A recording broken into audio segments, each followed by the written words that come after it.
Back in 1869, lived a Swiss scientist named Friedrich Miescher.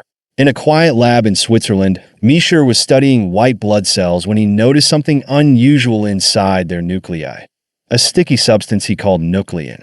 What Miescher didn't know was that he had just discovered DNA, the blueprint of life itself. But at the time, no one realized how important this new material was. The scientific community didn't yet understand that nuclein was the key to inheritance. Fast forward to 1928, and now we meet Frederick Griffith, a British bacteriologist. Griffith wasn't focused on DNA specifically. He was studying pneumonia in mice. But his experiment led to an amazing discovery. By injecting mice with two types of bacteria, one harmless and one deadly, Griffith observed something strange.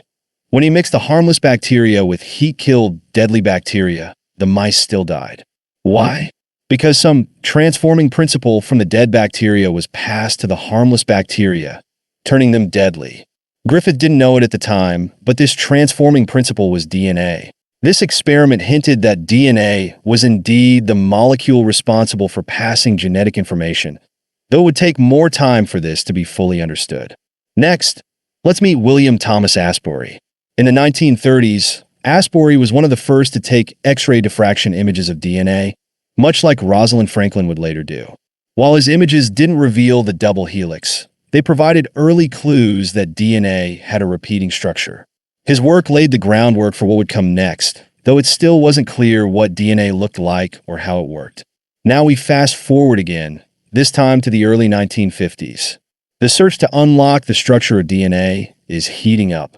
Rosalind Franklin, an expert in X-ray crystallography, captures an iconic image called Photo 51, showing a clear X-shaped pattern of DNA. This photo would be critical to understanding DNA's true structure, a double helix.